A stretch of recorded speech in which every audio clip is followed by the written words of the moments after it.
Chapter 1. Who are you? A baby is born. When we are born, we are merely helpless infants, and we have no knowledge of our individuality. The baby is born without knowing who he is. He only sees what is around him. The first person that he sees is his mother, and then the doctor, the nurse. When a baby is hungry, his mother feeds him with the sweet milk. He feels the warmth from his mother, hears her pleasant voice, and this is the only love that he knows. Gradually, as the baby grows bigger, he begins to recognize his own body. He starts touching his hands and his fingers, and then his toes. He begins to recognize that he has a body, but he does not know who he is. He only knows that he is happy when he is loved and caressed by his mother and hears her sweet voice or sees her smile. In the happy purity of the baby's life, he only knows the presence. These simple pleasures are all he needs. The baby does not need to know yesterday or tomorrow. He only knows today and this present moment. He does not know how to worry. He does not have any fears, since he only receives love and happiness.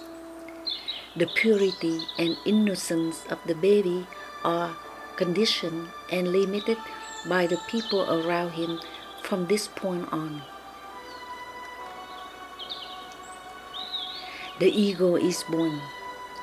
After the baby recognizes that he has a body, he starts to create himself a center, and this is his ego.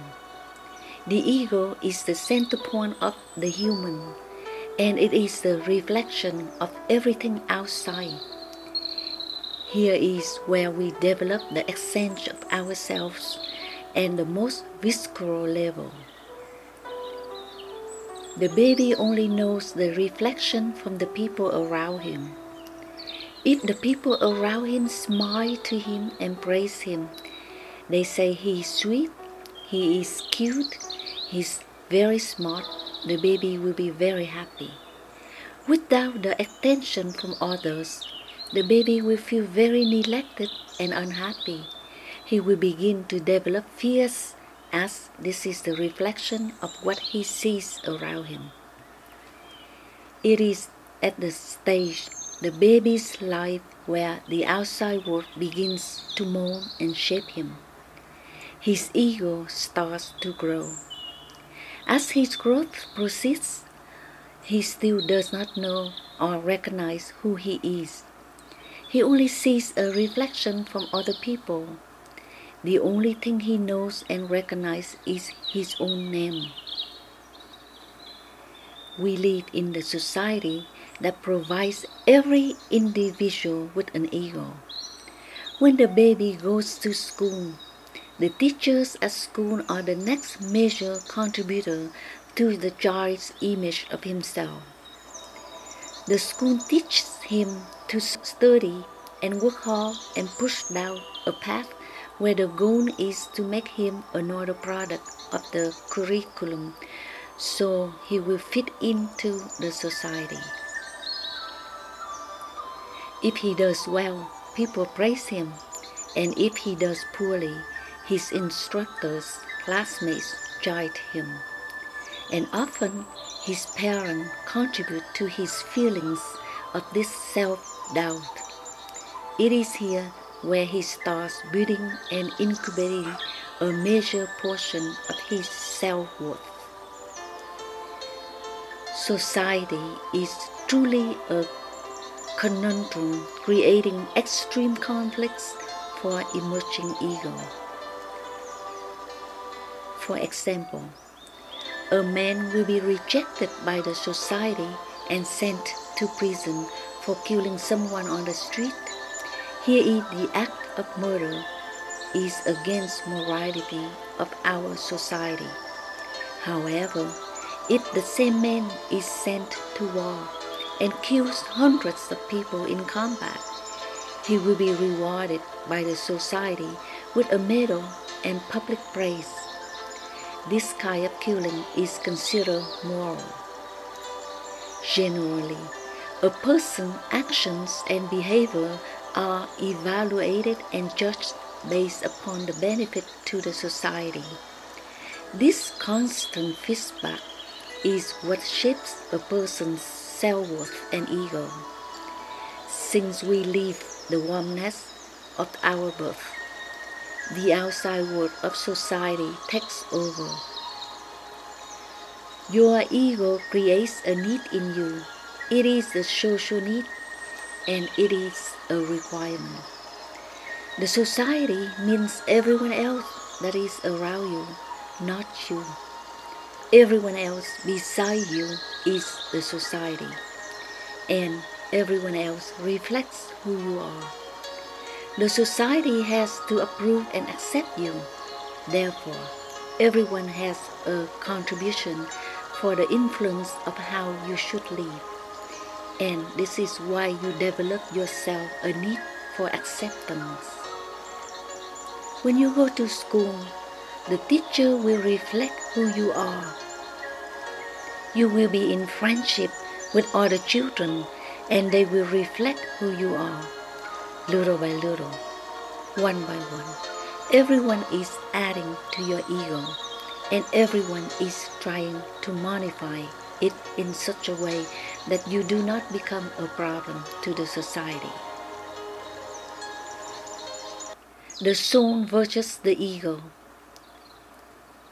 What you need to realize is, as human beings, we all have two centers.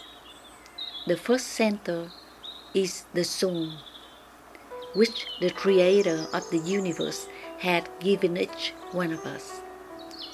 This is what makes man different from all other forms of life. This is a true center. Too often, people fail to recognize this first center, to realize that here is the only true center where we have to provide the necessary stability and fulfillment in our lives. The Japanese speak of man as having three hearts. The first is the one that he exposes for the entire world to see. This is how he wants to be perceived by the society that constructed his ego and used as a yardstick by which he is generally measured. The second is the heart reserved only for family and very close friends. He is sure to begin to see some differences where there are things that he would only tell to close confidants, but no other. These two hearts constitute the second center. Lastly, the third heart is where his innermost thoughts and beliefs reside. This is his soul, which is where all important vendors of true wisdom is found. However, all too often, either we do not recognize this center or we allow the society around us to control our thoughts to such a degree that we ignore the Jiminy Cricket on our shoulder and become automations of the society. We try to lead our lives to fit in everyone else's approval. We search for praises and status from the society. We need a title, a job, a name, and everything that the society put on us to make us feel important and significant. We depend on a false center, the ego.